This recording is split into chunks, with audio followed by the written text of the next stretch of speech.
Malta, a strong universal network, a global initiative to support climate resilience and emergency response through climate-friendly travel. Professor Lipman was formerly Executive Director of International Air Transport Association, first President of World Travel and Tourism Council, and Assistant Secretary General of United Nations World Tourism Organization. Sir has played a key role in emergence of tourism. He has served on public and private sector boards in many countries. He is a member of EU Commissions on Airline Liberalization and on Tourism Employment, President of International Coalition of Tourism Partners. Professor Geoffrey Lipman is also a very creative disruption architect and is also the director of greenearth.travel. Now I would like to request Sir to please proceed with your session. Over to you, Sir. Thank you. Good afternoon, and it's a real pleasure to be with you. We have agreed today that the subject of my lecture would be the making of 2020 of a climate-friendly travel paradigm. This idea that 2020 would become the year of climate-friendly travel was a concept that we thought up simply as a tagline at the end of 2019 in order to have a message that resonated. Little did we know, and they say you should be careful of what you wish for, because little did we know that 2020, not for the reasons that we envisaged, but because of the COVID-19 virus, would be actually become the year when travel and tourism reduced its carbon footprint dramatically, in some markets up to 90%, and worldwide 50%. And so the reality is, and everything is focused on the pandemic. Every country, every cabinet, is every human activity is rightly focused on ensuring that the health dimensions of this pandemic are paramount. And sadly, travel tourism is right at the epicenter of the pandemic, because the pandemic is, the virus is very infectious. Perhaps one of its most significant characteristics is the ease with which it passes from person to person. And the reality is, it loves travel, because travel is the way that people meet other people and carry the virus between countries. So obviously, for the past 6 months, the entire world of travel and tourism has come to a halt. And I know for everybody listening to me today, it's hard to take mind off COVID-19, hard to take your mind, when does life get back to normal again? Probably it's hard to think other than nothing could be worse. And the slide that I'm showing now is actually a cartoon from The Economist, which basically says, if you think COVID-19 has been bad, whether from the viewpoint, personal viewpoint, a societal viewpoint, or a somewhat narrower travel and tourism viewpoint, it's actually being compared to what the impact of climate change is going to be as it intensifies in the coming years. And that will be the theme of my comments today. It's absolutely right that the entire world is focused on responding to the climate, to the COVID crisis. But it's also fundamentally important that we do not lose sight of the ongoing climate crisis. Because whereas the COVID crisis is incredibly damaging to human life and also incredibly damaging to the economy and to our sector, the reality of the matter is the climate crisis will be COVID-19 on steroids. And the reason why I say that is because the science tells us that the climate crisis is existential. Existential. I repeat that word because existential means that our grandchildren will freeze or fry. You can see from this chart, the area indicates progressing now in terms of our global warming and carbon footprint. And using the current patterns, we will be caught early on in the middle of this, that year. Our kids will be caught even more so 2020, and our grandkids will have intense, dramatic warming, which will affect every facet of their lives. As I've said here, part of the challenge of this is the scientists can tell us that the atmosphere is warming, and the consequence of that is incredibly adverse weather patterns, unpredictable, intense weather patterns of kinds that we have seen before. And I would say intensifying, because the impact of the heat inside this blanket that we've created around our planet is that it will dramatically affect and make more extreme our weather pattern.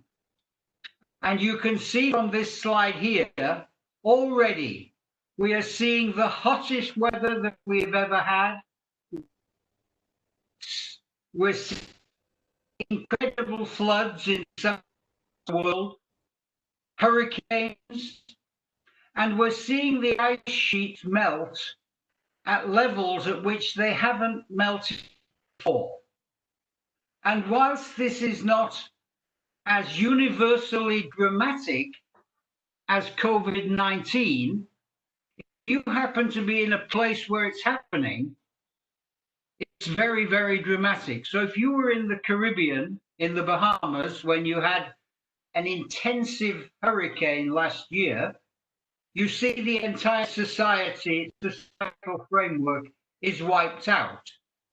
And this is part of the challenge that we have to face as we move. Travel tourism is, again, the important element of this change. Why? Because directly and indirectly, we're driving 10% of the global economy.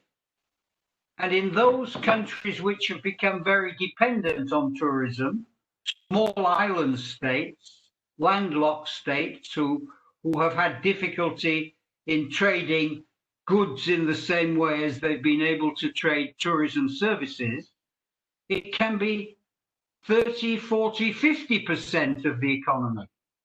And when disaster strikes, as you can see from these pictures, from the forest fires that we've had in Australia last year, from the tundra melting in Siberia, incredible heat, and the melting of the ice caps. And the melting of the ice, of course, is raising global sea levels. And travel and tourism over the years has been putting its product, its plant on the seashore in many places. And we are caught in a terrible situation where all the predictability in our weather patterns on which tourism has been based is suddenly changing. It's becoming unpredictable. And then perhaps one of the most was in the yellow square here, this is driving people out of their land, a better living condition elsewhere. You see this in the decade between 2008 and 2018, there were 20 million climate refugees around the world. And in any projection going forward, these figures are expected to grow dramatically. And that's why climate change is existential. And that's why travel and tourism is involved in it. Somewhere around 5% of global CO2. 5% may not seem like so much, but it's significant. In addition, because one of our most fundamental elements, which is aviation, has got no alternative at this moment, we believe, and scientists tell us, that the 5% could increase to as much as 20% by 2050. And remember that date of 2050, because that's the date that the international community tagged as the date when which we have to have a solution for this problem. Otherwise, the world will be in real.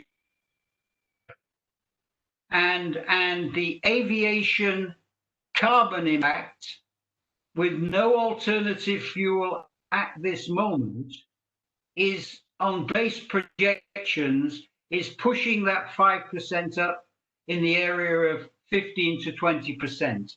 And of course, that means that our sector will be much more visible and come under increasing attack to change the way that it operates.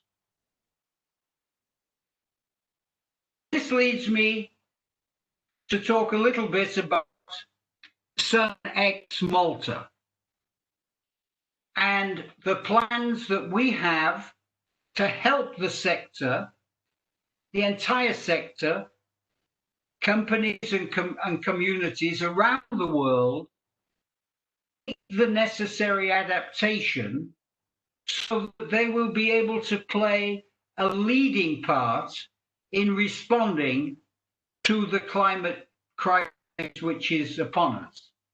And this is the logo of SUNx Malta. It's a collaboration between an NGO created by Maurice Strong. I'll talk about Maurice Strong in a second, together with myself. And its purpose was to be a catalyst for the travel and tourism sector to respond to the climate crisis and to be a conduit for our sector into the broader mainstream activity where governments are making the policy shift which will be necessary to deal with this crisis. And as you can see in the logo which we created, it's not a particularly sexy logo, but it consists of the brand of SUNx, Strong Universal Network, and here is a picture of Maurice Strong, who died in 2015. Goal. A small island, but one which has been very active in putting the challenge of climate change on the agenda of the international community. And indeed, it was Malta which put climate change on the agenda of the General Assembly of the United Nations in 1987, when it first went onto the agenda.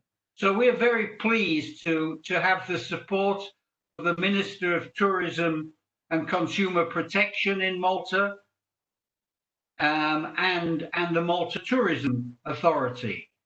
And we operate out of Malta, which is an EU member state. We are actively engaged in supporting the EU Green Deal, which is the policy structure that the EU has developed for dealing with climate changes and the other important challenges that we have going forward. And there you also see the symbol of the Sustainable Development Goals, because we believe are another important component of the adaptation which is needed. And last but not least, a plan for our kids, because this is a challenge and a solutions framework which will only be realized by the next generation and the generation after that. It's our task to set the plan in motion.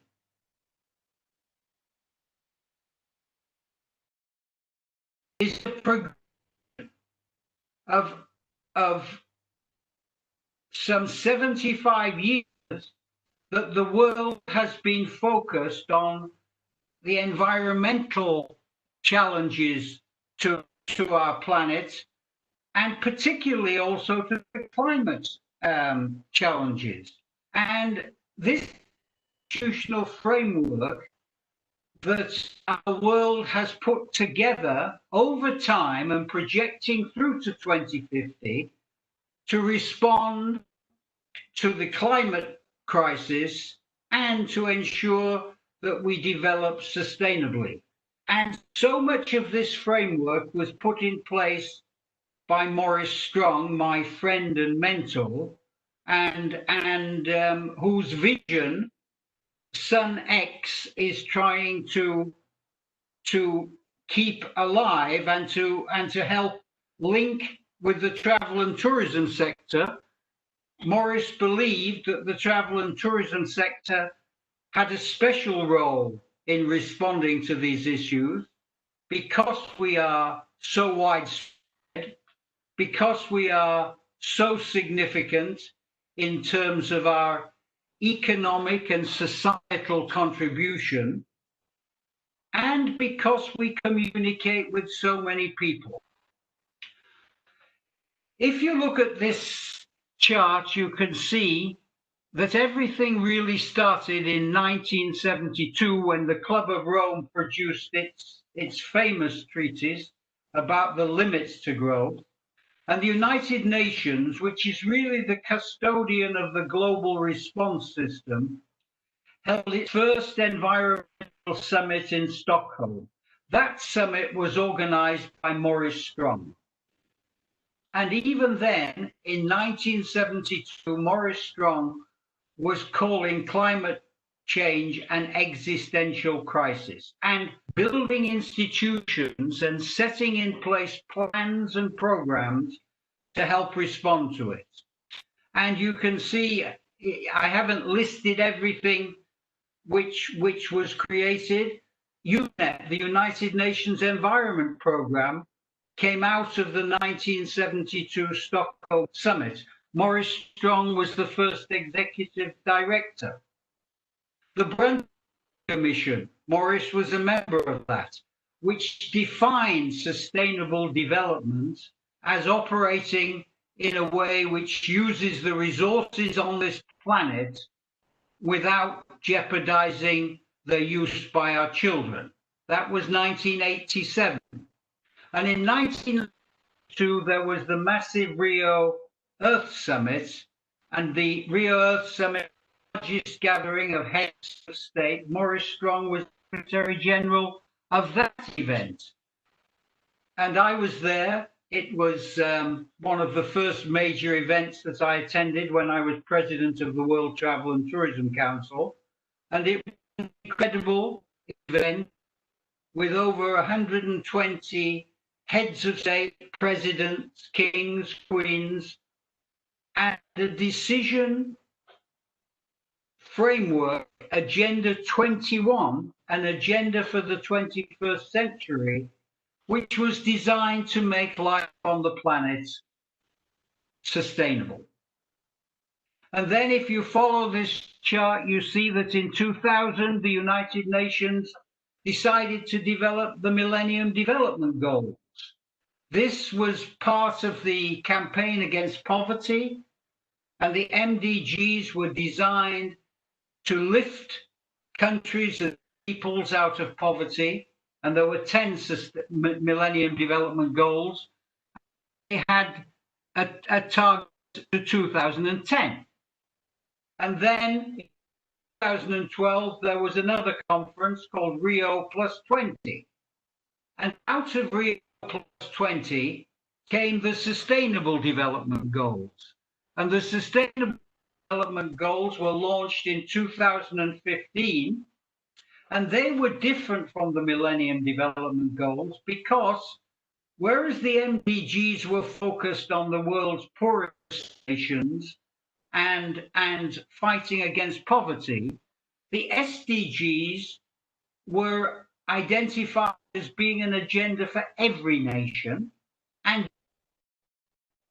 every issue on the planetary agenda.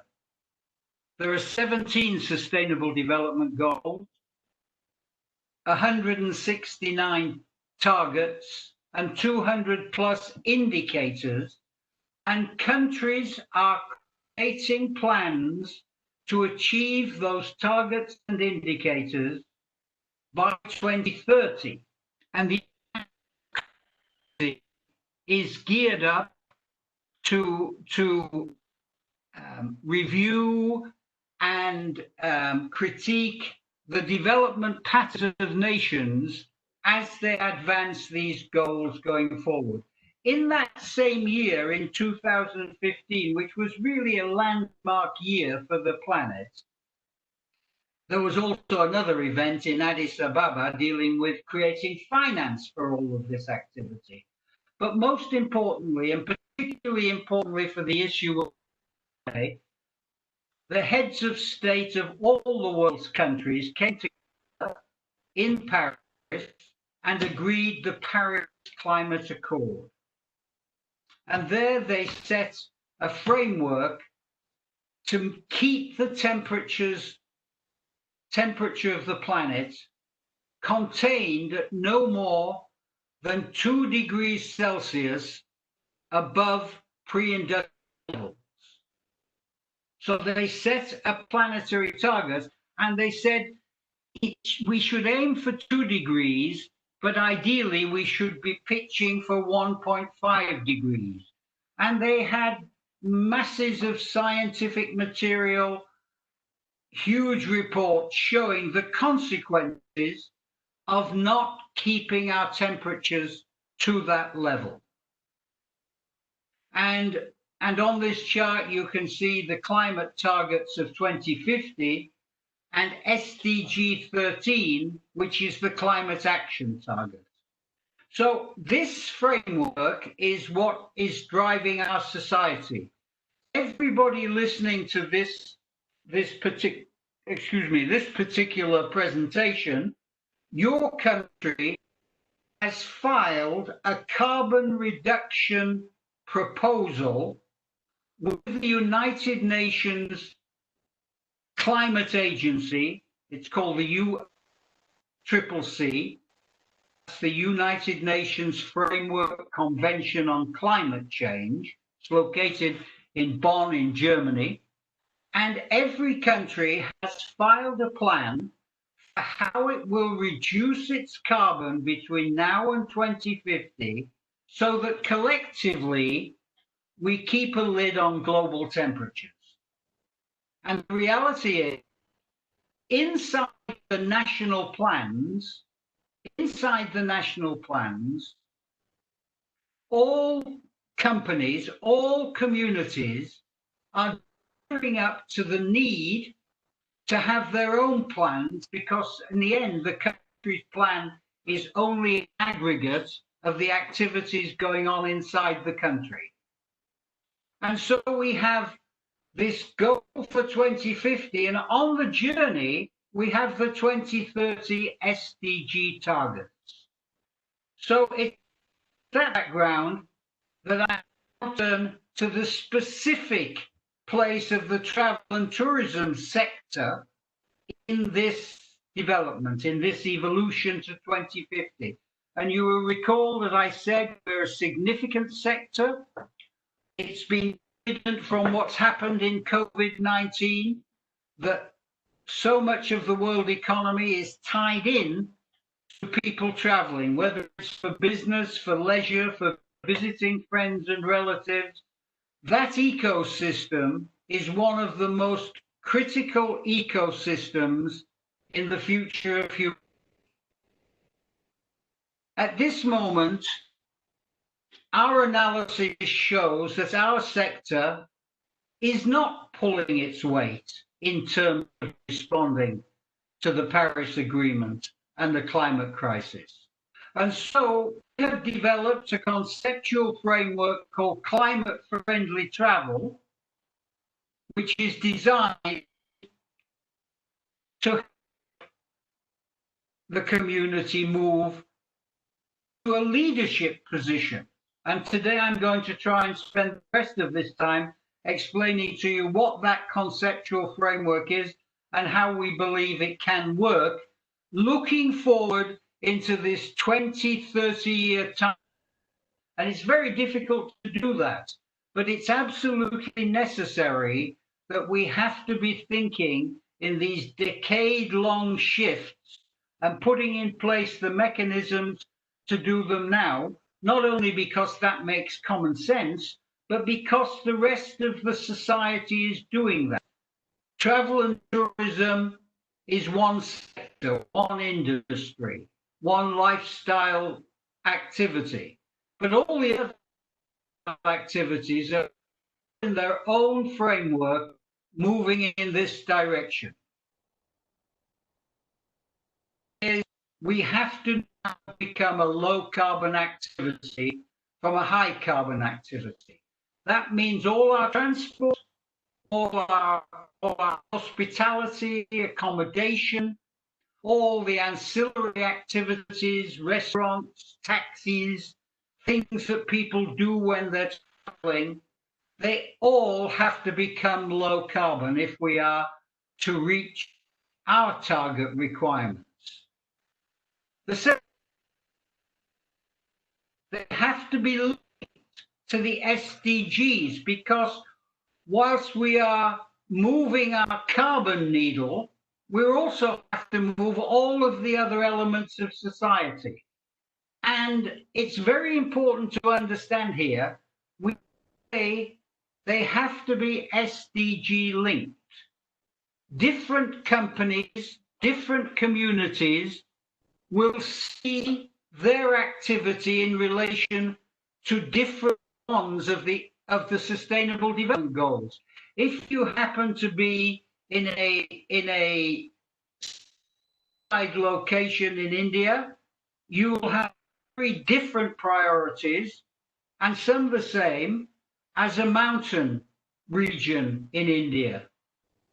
And it's incumbent on every community and every company to find which of these goals, which of these targets, which of these indicators are the most relevant for you, and to develop programs which allow you to meet the targets that the United Nations framework is moving towards for 2030. For some people, it will be life underwater. For other people, it will be life on land. For other people, it will be poverty elimination. There are 17 of these goals, but for everybody, goal number 13, climate action, is critical. And the of this act is we have to align our total carbon and greenhouse gas outputs to the levels that are required in Paris under the Paris Agreement. And we have to do this not in relation to the attempted 2 degrees increase in global temperatures, but we have to be targeted on 1.5 degrees because we're already out of our tolerance levels. The latest report from the body of scientists in the IPCC, which is the scientific community which is tracking climate developments, says that at the current time we're heading for 3 degrees. At 3 degrees in 2050, our world will be devastated. So we have to start to make that change now. And what I'm going to now show you is what we call our 4-step action plan for climate-friendly travel. And it's, this is not a simple issue.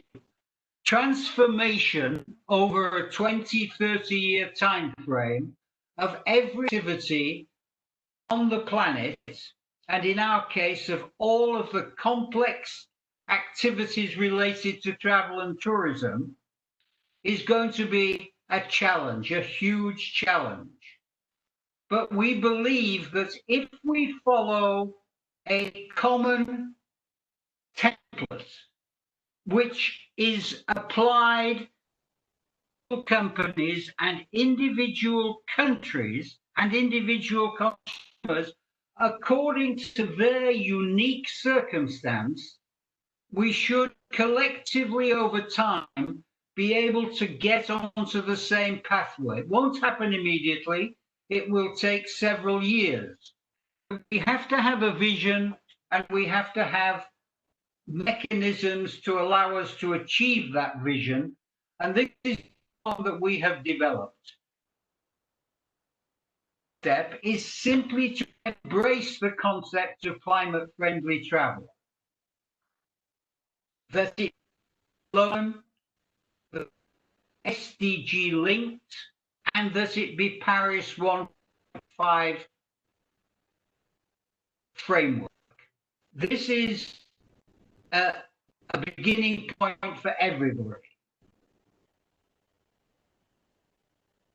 It's necessary to create a plan to 2050, which is what the rest of society are doing in the UN Climate Agency, but travel and tourism has been slow to do, and to register that plan. In the next 2 months, we will launch a global registry from SUNx Malta, and it will be, we have been holding discussions with the UN Climate Agency. It's built to be entirely compatible with the registry that the UN itself has built, and we will become the gateway for travel and tourism entities around the world, including all companies and all communities in India, to register and to develop and to change and evolve climate neutral 2050 plans. And this is absolutely the way that the rest of society is moving, and it's the way that we will have to move. The step is to find champions inside companies and communities and to train them. We have created this year a first ever diploma in climate-friendly travel. And it's designed to train young, smart people. I call them the birds of this world. It's designed to train them to be able to help the company and the community to make the transformation. And it's a 12-month online course. People can take it whilst they're still doing their work, and at the end receive a diploma.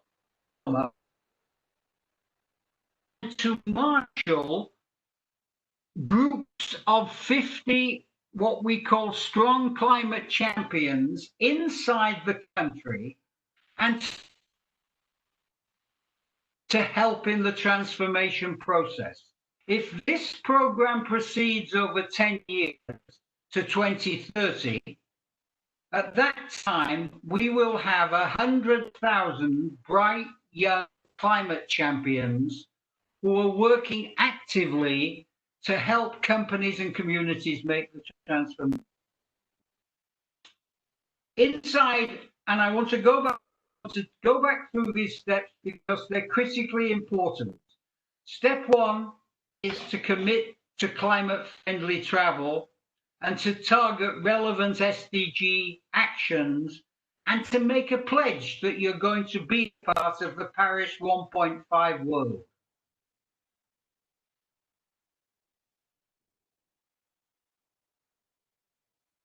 My slides seem to have been halting here.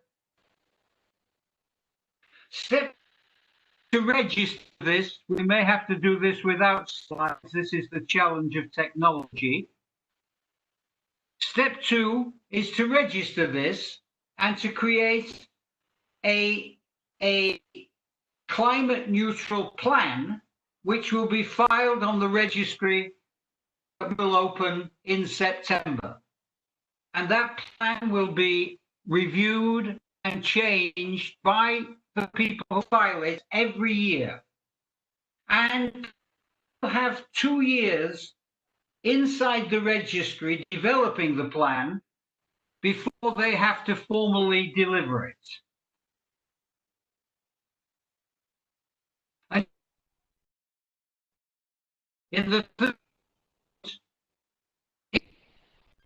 a student will to build a system in their own organization. Communities will begin to build a system of internal training who will help to keep this plan on track. And in step, these young people will go out and just in the same way that Greta Thunberg has marshaled climate activists, they will also be able to marshal equally engaged young people using social media, and they will do this through their social media network and through their other mechanisms that they're using for this incredible communications framework, which is emerging and which is becoming the norm, just like this webinar is becoming the norm. And we believe that as the technology improves and we put in place in every country, by 2030, there'll be at least 500 of these climate champions in every country. Our plan is to have 100,000 by 2030, using incredibly advanced technology. They will become a core for helping our sector make its transformation. We will produce tools, which then these tools include the registry, the diploma, a consumer app, which we have announced last week, which will be available for travelers so that they can see which companies are following a climate-friendly travel pattern, which companies aren't doing so, so that we'll bring the power of the market into play, and the market will help the companies, along with regulation which will emerge, to make the transformation which is necessary. We will have all of these tools in place by the end of the year, and we will be working with partners. We call them SDGs 17 partners because the Sustainable Development Goals has a partnership component. It's goal number 17. And we will be linking, working in a win-win fashion with partners who share this vision and who want to work with us to spread it around the world. And my last slide, I think at the stage where we should be having the questions and answers soon. My last slide basically has a group of kids on it with the message, act now. We need to act now if we want to resolve the problems that are coming to us so clearly that we saw in the slides at the beginning of this presentation. If we act now, it will cost less, it will be less painful, there will be more new, green, clean job opportunities, and we will create the kind of world that we would want our kids and our grandkids to grow up in. So that's a short review of the climate intersect with travel and tourism, and the actions that we're taking at SUNx Malta in order to try to help the industry, to help companies, to help communities to move to a climate resilient, climate responsive framework. There's no doubt in my mind that at the end of the day, individual companies and individual communities will have to find their own path. But as I leave you with this, by 2050, we all have to be in the same place. And to get to 2050, this is like an oil tank. You have to turn it miles away from the place you want to go to in order to reach it. And in that tanker, on a very precarious path to possibly a much cleaner and greener future. But to do that, to understand the issues, we have to understand the challenges, we have to see the opportunities, because there are many job opportunities here, economic opportunities, engineering opportunities, infrastructure opportunities. But to seize them, we have to have a shared vision and we have to move together. So thank you very much for listening to me. And if you have any questions, I'm ready to take them now. Thank you so much, sir. Am I audible to you? Yes, I can hear you. Right, sir. Sir, first of Now all, I can see you. Yes, sir. Thank you so much for this very engaging, informative, as well as an eye-opening presentation. The way you have described how climate change, it enjoys an intersection with the travel and tourism industry, as well as the industry being at the epicenter of climate change, is really commendable. Now, sir, we have a few questions from the end of our students, which I will be conveying to you.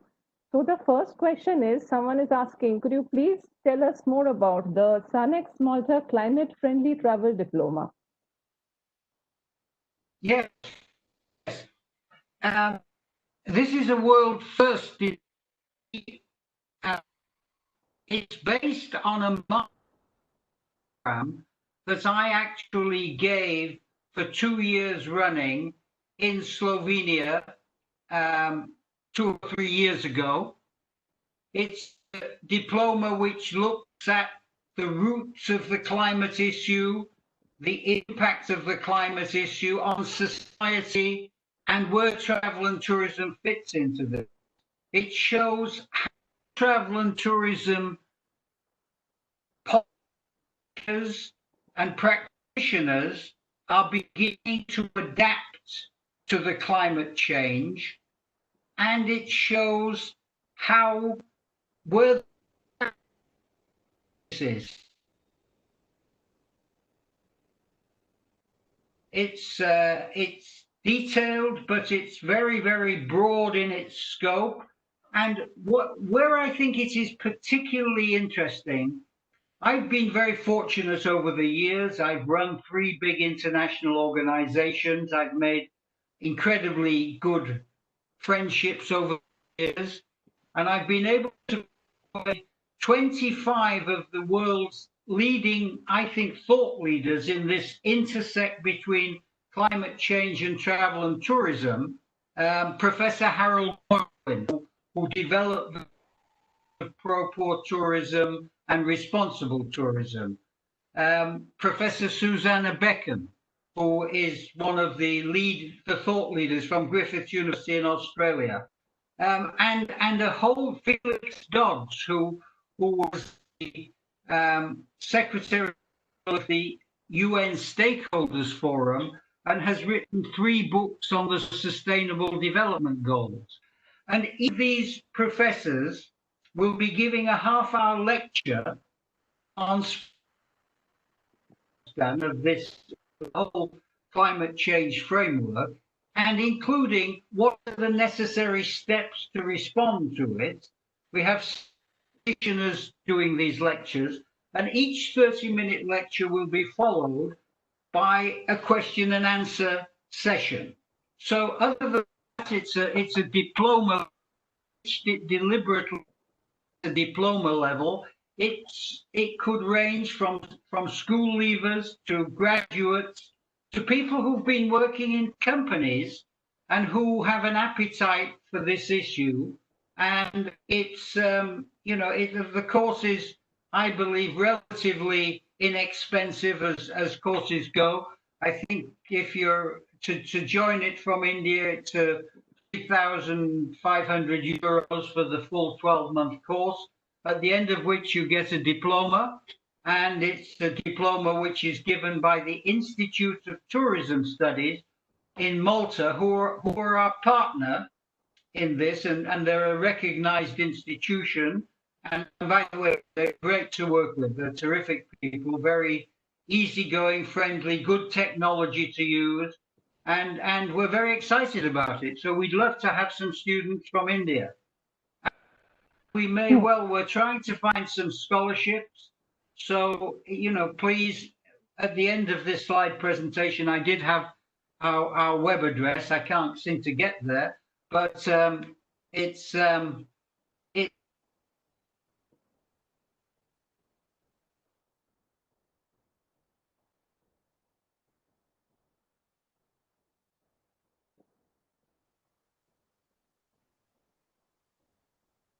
hello. Am I audible, sir? Yeah, I finished my comment. Yes, sir. Yeah, right, sir. Sir, there is a second question. You have already mentioned that climate crisis is going to intensify in the upcoming years. We all know that it is existential, as has been told by researchers earlier. But then at the same time, when we have activists like that of Greta Thunberg, but at the same time, there are a lot many misleading information which are flooding the internet. There are debates on whether global warming is for real or not. So in this kind of a situation, how do we make our youngsters aware of the evils of climate change and that it is real and it's going to affect our future generations? I think the jury has come back home. They're not still out on the question of whether climate change is real or not. 99.2% of the world's scientists have identified it as being real. All of the world's countries have identified it as being real and as being an issue that requires the most significant international treaty, the Paris Agreement, with the most intensive global obligations of any treaty that has ever been held.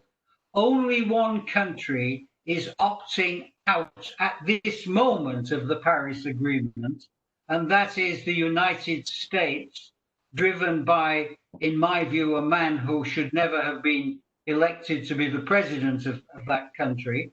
And I hope that after the election in November, the United States will be in a position to come back. Vice President has said that it's the first thing that they will do. And then we have this global regulatory. The Paris Agreement is the global agenda for going forward.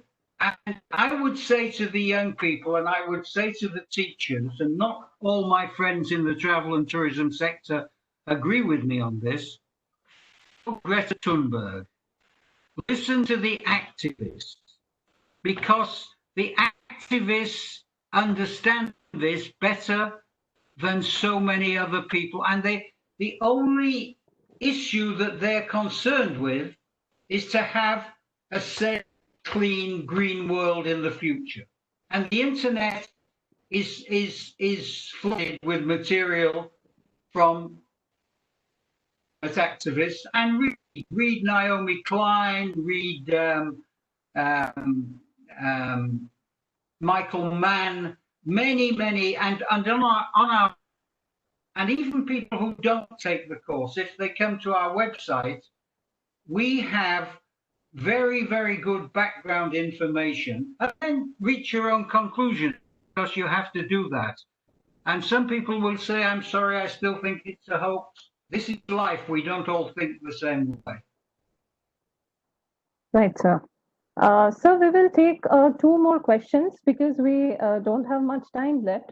So, sir, what could be a few tangible guidelines that tourists can follow to make tourism more climate friendlier? Start to keep a carbon account yourself. That's what the consumer app will do, that we have issued with a company called WiseKey, a NASDAQ-listed security company based in Geneva. Download the app. It becomes available. Download your own carbon account. Use travel suppliers who have filed a plan and listed it on the registry.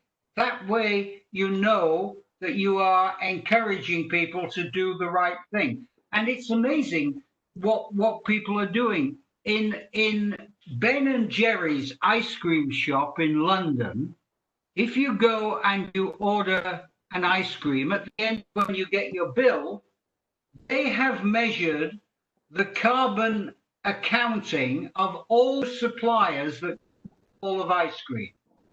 And at the bottom of the bill, you get a report that says this is the carbon count of 3 balls of ice cream. I always have 3 balls because I like ice cream.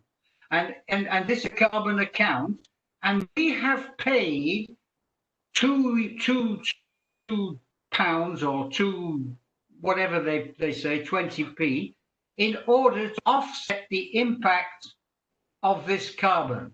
And if you want to make a contribution, please make a contribution. And I think this will become the norm, just in packaging, where you see fair trade packaging, you'll see fair climate packaging. And read and think and decide how you want to live your life. You know, I'm not a philosopher. I just think people have to look. Somebody said that if you see an elephant coming down the street, it's pretty hard to describe that it's an elephant. And I think that's the issue with climate change now. There's been it's here, and we just have to make.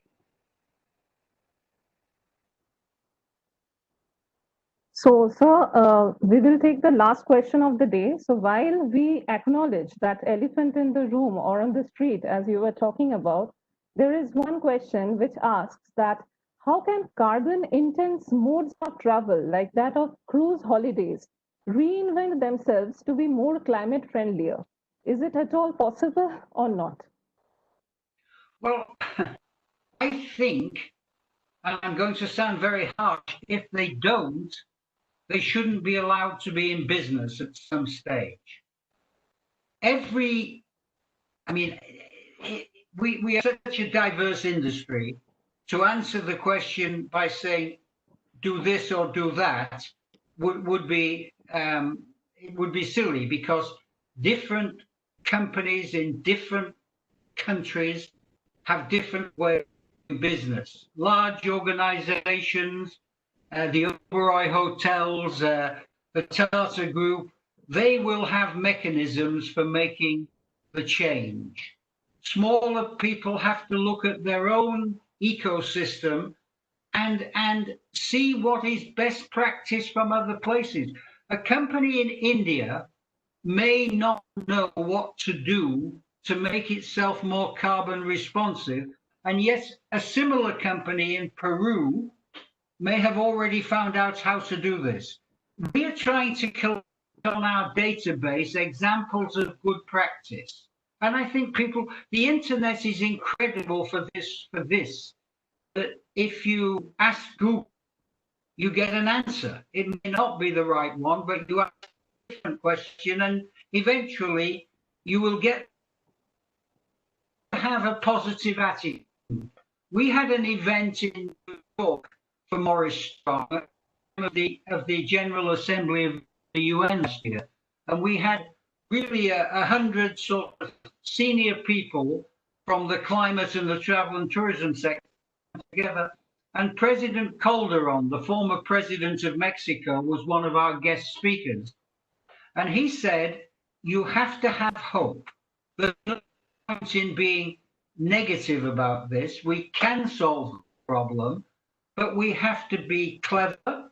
We have to be analyzed, and then we have to make the changes in a methodical way. And that's what we're trying to do with our 4-step solution and the concept of climate-friendly travel. And I believe, just the last point, the biggest elephant in the room at this moment is aviation, because it's a very significant part of the travel and tourism mix, and they don't see an alternative fuel. I'm told planes will not be flying with fossil fuels, because the cost of not being able to have travel and tourism is so dramatic that there'll be a huge focus on trying to find a cleaner way of propulsion. And I think this applies not just on the grand scale, but on the small scale as well. You find shower heads which are more efficient. You'll be printing machinery on 3D printers in small rural communities in India in 5 years' time, in places where 5 years ago you probably didn't even have connection to the internet. Optimistic, believe that the future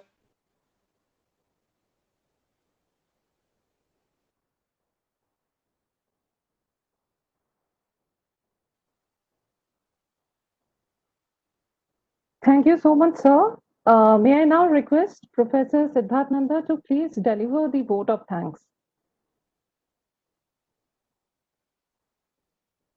Thank you. But That were really, cause of concern. In fact, even I feel that it has already started. Cyclone strikes. It's a hint that the future is going to be very, very dangerous. We don't start working on the climate change, don't start working pollution factors, and it will affect tourism a lot. Again, thank you, sir, on behalf of Amity School of Tourism and Amity University Kolkata. Thank you very much for sharing your most valuable inputs and time with us, for having us. Thank you so much, sir. Thank you for inviting me. Anytime. Thank you. Stay in touch.